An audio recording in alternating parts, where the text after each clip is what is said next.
नमस्कार दोस्तों, स्वागत है आप सभी लोगों का समावेशी पाठशाला एसपी क्लासेस में। फिर मैं बता देना चाहता हूँ, बाल विकास और शिक्षा शास्त्र वन लाइनर कठिन से मध्य स्तर के बीच में क्वेश्चन लेके आया हूँ। बहुत ही इंपॉर्टेंट होगा फ्रेंड्स।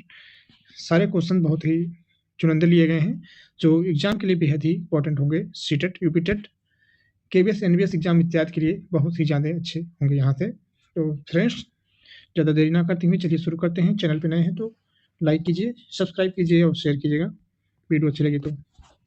चलिए शुरू करते हैं। पहला क्वेश्चन ये रहा आपके सामने।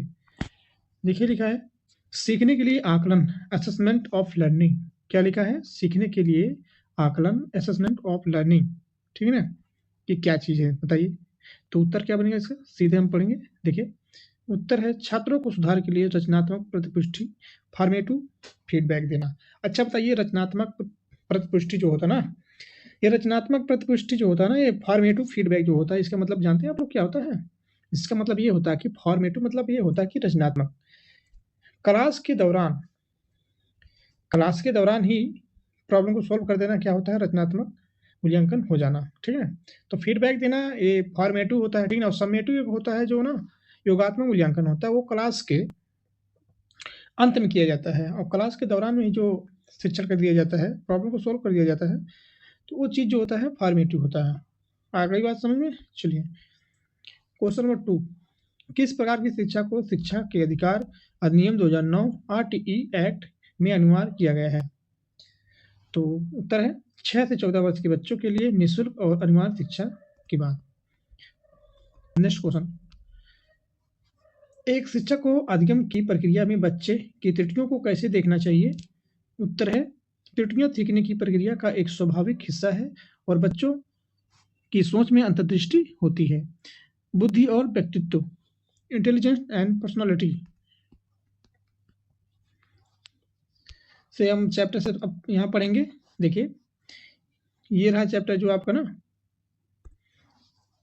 बुद्धि और व्यक्तित्व। तो इसमें देखिए क्वेश्चन है 4 नंबर, हार्वर्ड गॉर्डन के बहुबुद्धि सिद्धांत थ्योरी ऑफ मल्टीपल इंटेलिजेंस के अनुसार वह कौन सी बुद्धि है जो किसी व्यक्ति को दूसरे के मूड, स्वभाव और इच्छाओं को समझने की अनुमति देती है? तो देखिए हार्वर्ड गार्डनर साहब क्या बोले हैं? अंतरवैयक्तिक बुद्धि। क्या होता है? Interpersonal intelligent. देखिए अच्छा अब आप बताइए, जानते हैं क्या होता है इंटरपर्सनल इंटेलिजेंट? मतलब क्या होता है कि इंटरपर्सनल मतलब ये होता है कि दूसरे के हाव भाव को समझना, उसके चेहरे पे एक्सप्रेशन देख करके ना उसके मन की बातों को समझ लेना। क्या होता है? ये चीज जो होता है इंटरपर्सनल स्किल होता है ना वो। तो अंतरवैयक्तिक बुद्धि होती है वो चीजें। लेकिन अगर इंट्रापर्सनल की बात होगी ना दोस्तों, इंट्रापर्सनल की बात होगी, अंतः व्यक्तिक बुद्धि की बात होगी, तो वहां पे जो होता है ना, वो अपने अंदर से, अपने अंदर के ज्ञान को पहचानना, अपने आप को, अपने अंदर जानना, अपने आप को अंत अंतर्वैयक्तिक बुद्धि जो होता है, इंट्रापर्सनल बुद्धि, अपने आप को इतना मतलब कुशल बना लेना, अपने आप को इतना योग्य बना लेना कि वो होता है ना, वही होता है अंत वैयक्तिक बुद्धि। ठीक है ना? और दूसरे की बातों को जान लेना, दूसरे के मन की बातों को जानना, उसके चेहरे को देख करके, उसके हाव भाव को देख करके अंतर्वैयक्तिक बुद्धि होती है, इंटरपर्सनल। आई बात समझ में? तो इंटरपर्सनल और इंट्रापर्सनल की बात में आपको समझ में आ गई होगी। नेक्स्ट क्वेश्चन, क्वेश्चन नंबर 5 में देखिए, आईक्यू बुद्धिलब्धि मापने का सूत्र क्या होता है? तो सीधे सीधे आप जान लीजिएगा, सूत्र यही होता है कि अगर आईक्यू की बात हम लोग करेंगे ना दोस्तों, सॉरी, अगर आईक्यू की बात हम लोग करेंगे तो देखिए आईक्यू बराबर हम लोग देखेंगे तो मानसिक आय बटे वास्तविक आय इंटू 100, इसी से मानसिक आय और वास्तविक आय और इंटू 100 करके निकाल लेंगे बच्चे की मानसिक आय। ठीक है ना? तो बुद्धिलब्धि निकल जाएगा। ठीक है ना? सीधे साथ हम पढ़ेंगे एम ए बटे सी ए से पढ़ेंगे। ठीक है ना? इंटू 100 पढ़ देंगे तो आपका उत्तर आ जाएगा। ठीक है ना? 100, एक बात और जान लीजिए, 90 से, ठीक है ना, 90 से लेकर के 110 के बीच में 110 के बीच में जो होते हैं ना बच्चे, क्या होते हैं? समान बुद्धि वाले होते हैं, समान बुद्धि वाले जो होते हैं। ठीक ना? चलिए नेक्स्ट क्वेश्चन, सृजनात्मकता, क्रिएटिविटी का सबसे महत्वपूर्ण पहलू क्या माना जाता है? तो आंसर है अपसारी चिंतन, डाइवर्ज थिंकिंग। तो डाइवर्जेंट थिंकिंग जो होता है ना दोस्तों, ये बहुत ही इंपॉर्टेंट टॉपिक है और ये इंपॉर्टेंट क्वेश्चन भी है। ठीक है ना? क्योंकि देखिए अपसारी चिंतन जो होता है ना, वो ओपन एंडेड क्वेश्चन की तरह होता है और अब सारी होता है बंद क्वेश्चन होता है। बच्चा कई तरह से, कई प्रकार से, कई रास्ते जो सोच सकता है उसमें तो अब सारी चिंतन होता है, और एक ही रास्ते सोचे हो अब सारी चिंतन होता है, ठीक है ना। तो इस प्रकार से ये रहा। नेक्स्ट क्वेश्चन, क्वेश्चन नंबर अगला, व्यक्तित्व पर्सनालिटी के संदर्भ में वह कौन सा कारक है जो सामाजिक मानदंडों और नैतिक मूल्यों का प्रतिनिधित्व करता है फ्रायड के अनुसार। चलिए क्या करता है, तो उत्तर है परम अहम, सुपर ईगो जिसे बोलते हैं, ठीक है ना। अब हम लोग पढ़ेंगे, टॉपिक नया है, क्या है, टॉपिक का नाम है समावेशी शिक्षा, इंक्लूसिव एजुकेशन। बात करें समावेशी शिक्षा की बात करेंगे तो एक ही छत के नीचे, ठीक है ना, कोई विभिन्नता ना दिखाते हुए बच्चों को एक समान शिक्षा ग्रहण करवाना समावेशी शिक्षा कहलाता है। और चलिए इसके बारे में कुछ क्वेश्चन हैं, देख लेते हैं। क्वेश्चन कहता है कि समावेशी शिक्षा का मुख्य लक्ष्य क्या है। तो समावेशी शिक्षा का मुख्य लक्ष्य क्या होता है मित्रों, देखिए यही है कि यह सुनिश्चित करना कि सभी छात्रों जो होते हैं विशिष्ट आवश्यकताओं वाले जो बच्चे शहीद होते हैं को समान और गुणवत्तापूर्वक शिक्षा प्राप्त करना, यही इसका उत्तर होगा, ठीक है ना दोस्तों। नेक्स्ट क्वेश्चन, डिसलेक्सिया मुख्य रूप से किस प्रकार की अधिगम अक्षमता होती है, बताएंगे। तो ये मुख्य रूप से होता है ना, उत्तर इसका पठन संबंधी अक्षमता वाले जो होता है, रीडिंग डिसएबिलिटी जो होता है ना, ये होते हैं पठन संबंधी डिसलेक्सिया। मतलब होता है कि पठन संबंधित जो अक्षमताएं होती है बच्चों के अंदर उसे बोलते हैं डिसलेक्सिया। अब बात रही डिसग्राफिया की बात होगी। अब ग्राफिया की बात हो जाएगी तो वहाँ पे बच्चे के पढ़ने से ना संबंधित होकर के लिखने से संबंधित हो जाएगा। जहाँ लिखने में प्रॉब्लम हो, बच्चा ना लिख पाता हो, वहाँ पे होता है डिसलेक्सिया, ना पर डिसग्राफिया होता है। वहीं पे बात डिसकैलकुलिया अगर करेंगे तो वहाँ गणना से संबंधित बातें जो होंगी, गणना संबंधित जो अक्षमता होंगे, वहाँ होता है डिसकैलकुलिया, ठीक है ना। तो चलिए नेक्स्ट क्वेश्चन, एक प्रतिभाशाली गिफ्टेड जिसे बोलते हैं, तो बोला था ना 90 से 110 के बीच समान बुद्धि वाले, तो 110 से 120 से ऊपर जो होते हैं वो सब गिफ्टेड बालक होते हैं, ठीक है ना। तो प्रतिभाशाली बच्चे जो होते हैं ना, पहचान का सबसे अच्छा तरीका ये है कि उत्तर ये है कि विभिन्न प्रकार के रचनात्मक कार्यों और समस्या समाधान में उत्कृष्टता दिखाना, यही होता है प्रतिभाशाली बच्चों की पहचान, जो गिफ्टेड बच्चे होते हैं, ठीक है ना। नेक्स्ट क्वेश्चन देखिए मित्रों, बहुत अच्छा क्वेश्चन लाई हुई है, ठीक है। ऐसे ऐसे क्वेश्चन आपको दिखा रहे हैं, वन लाइनर में है, आप सीधे एग्जाम में यहाँ पे आपको यहाँ से देखने को मिलेंगे, ठीक है। क्योंकि देखिए क्वेश्चन बहुत अच्छे अच्छे हैं, यही आपको 4 ऑप्शन में एमसीक्यू में दिखाया जाता है, ठीक है ना। और मैं आपको थोड़ा थोड़ा देखिए एनालिसिस भी कर दे रहा हूँ क्वेश्चन का, ठीक है ना। तो वीडियो अच्छी लगे फिर लाइक कीजिएगा, शेयर कीजिएगा, और चैनल पे नए हैं तो चैनल को सब्सक्राइब जरूर कीजिए, सपोर्ट कीजिए छोटे भाई को, छोटे चैनल को, ठीक है ना। आपको अच्छी अच्छी वीडियो प्रोवाइड करेंगे, अच्छी अच्छी मटेरियल ला के जरूर देंगे हम, ठीक है ना, मेरा वादा है, ठीक है ना। तो प्रश्न संख्या देखिए 11 है, अधिगम अक्षमता वाले बच्चों के लिए सबसे उपयुक्त शिक्षण पद्धति क्या है। तो उत्तर कहता है कि बहुसंवेदी शिक्षण, मल्टी सेंसरी जो होता है ना टीचिंग, वही होता है बहुसंवेदी शिक्षण होता है, ठीक है। तो दोस्तों यही रहा, ठीक है ना। तो यही चीज़ है, अधिगम अक्षमता वाले बच्चों के लिए सबसे उपयुक्त शिक्षण पद्धति यही होता है कि बहुसंवेदी बच्चे जो होते हैं ना, उसके लिए होता है ये चीज़।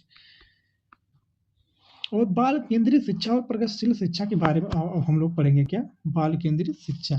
अब ये टॉपिक है, टॉपिक का नाम है बाल केंद्रित शिक्षा और प्रगतिशील शिक्षा, child centred and progressive education के बारे में हम लोग समझेंगे, ठीक है ना।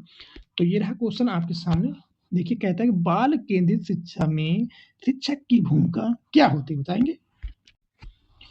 तो क्या होती भूमिका, उत्तर है सुविधादाता जो सीखने के लिए उपयुक्त माहौल तैयार करता है उसे बोलते हैं फैसिलिटी, नहीं फैसिलेटर, वही चीज होता है सुविधादाता। आई बात समझ में। नेक्स्ट क्वेश्चन देखिए, कहता है जॉन डीवी के अनुसार शिक्षा क्या है। तो उत्तर है शिक्षा ही जीवन ही शिक्षा है और बच्चे के अनुभव पर आधारित होनी चाहिए, ठीक है ना, बिल्कुल सही बात है। नेक्स्ट क्वेश्चन ऑनलाइन में क्वेश्चन है, अच्छे अच्छे क्वेश्चन होंगे ये सब, ठीक है ना, आपको अच्छे लग रहे होंगे क्वेश्चन सब। प्रश्न संख्या 14 नंबर है, देखिए प्रगतिशील शिक्षा, प्रोग्रेसिव एजुकेशन जो होता है ना दोस्तों, में आकलन किस पर केंद्रित होना चाहिए, किस पर केंद्रित होना चाहिए। तो उत्तर बच्चों के सीखने के समग्र अनुभव और सहभागिता पर होना चाहिए, ठीक है। अन्य महत्वपूर्ण अवधारणाएं अगर बात हम करेंगे, अब नए टॉपिक कुछ ऐसे हैं जो अन्य महत्वपूर्ण अवधारणाएं हैं, अदर इंपॉर्टेंट कॉन्सेप्ट्स हैं, तो उनके बारे में हम लोग समझते हैं, उस पर क्वेश्चन कुछ हैं मिलेंगे आपको देखने को। सॉरी, देखिए प्रश्न कहता है एनसीएफ नेशनल करिकुलम फ्रेमवर्क, राष्ट्रीय पाठ्यचर्या रूपरेखा एनसीएफ 2005 का मुख्य सिद्धांत क्या है जिसके अनुसार ज्ञान को स्कूल के बाहर के जीवन से जोड़ा जाना चाहिए? तो आंसर है रटने की पद्धति से मुक्त अगर किया जाए बालक को तो बच्चे बाहर के ज्ञान से जुड़ पाएंगे। तो बच्चों को रटाया जाएगा क्लास में तो बच्चे सीख नहीं पाएंगे, रट के बैठ जाएंगे तोते की तरह, ठीक है ना। उनको रटाओ ना, उनको समझाने की कोशिश करो, ठीक है ना। चलिए नेक्स्ट क्वेश्चन, क्वेश्चन नंबर 16 क्या था, जेंडर स्कीमा सिद्धांत क्या बताता है, बताइए जेंडर स्कीमा सिद्धांत क्या बताता है? उत्तर है दोस्तों बच्चे अपने समाज में लिंग उपयुक्त व्यवहारों को समझने और व्यवस्थित करने के लिए मानसिक ढांचे विकसित करते हैं, ठीक है ना, सही उत्तर है। नेक्स्ट क्वेश्चन, क्वेश्चन नंबर 17, बच्चे के शारीरिक और संज्ञानात्मक कॉग्निटिव डेवलपमेंट को प्रभावित करने वाला सबसे महत्वपूर्ण पर्यावरणीय कारक क्या है? तो उत्तर है पोषण और देखभाल, ठीक है। चलिए क्वेश्चन नंबर 18, वह कौन सी प्रक्रिया है जिसमें बच्चा पहले से मौजूद वस्तु को अपनी स्कीमा में फिट करने की कोशिश करता है? उत्तर है आत्मीकरण, ठीक है ना। जो पहले से बच्चा अपने स्कीमा में फिट करने की कोशिश करता है उसे क्या बोलते हैं? आत्मीकरण, ठीक है ना। स्कीमा मतलब जानते क्या होता है ना। तो पहले जो बच्चा अपने दिमाग में किसी चीज को फिट करने की कोशिश करता है, सीखने की कोशिश कर लेता है, अपने अंदर बैठाना चाहता है अपने दिमाग में, सीखना चाहता है उस चीज को, उसके अंदर जिज्ञासा होती है जानने की, सीखने की, तो ही होता है आत्मीकरण, एसिमुलेशन जिसे बोलते हैं, एसिमुलेशन, ठीक है ना। नेक्स्ट क्वेश्चन, अगला क्वेश्चन कहता है बाल्यावस्था चाइल्डहुड को और किस नाम से जाना जाता है जब बच्चे अपने साथियों के साथ समूह में बनाते हैं? तो समूह बनाते, साथियों के साथ समूह बनाते हैं ना, उससे बोलते हैं गैंग एज, क्या बोलते हैं? Gang age. Next question, Erikson के मनो सामाजिक विकास के सिद्धांत में पहचान बनाम भ्रम, आइडेंटिटी रोल कंफ्यूजन की अवस्था किस आयु वर्ग से संबंधित है? तो सही उत्तर किशोरावस्था, adolescence. Next question, question number अगला है आईक्यू बुद्धिलब्धि मापने का सूत्र क्या है दोस्तों? मापने का सूत्र है मानसिक आय अपान वास्तविक आय इंटू 100, मैंने पहले भी बताया था, इसी से बच्चे की निकल जाएगी बुद्धिलब्धि। अब हम लोग पढ़ेंगे नेक्स्ट क्वेश्चन, कहता देखिए सृजनात्मकता क्रिएटिविटी का सबसे महत्वपूर्ण पहलू माना जाता है? उत्तर है अपसारी चिंतन, डाइवर्स थिंकिंग, ठीक है। नेक्स्ट क्वेश्चन, व्यक्तित्व के संदर्भ में वह कौन सा कारक है जो सामाजिक मानदंडों और नैतिक मूल्यों का प्रतिनिधित्व करता है? फ्राइड के अनुसार है ये परम अहम, ईगो। नेक्स्ट क्वेश्चन, अब हम समावेशी शिक्षा के बारे में पढ़ेंगे।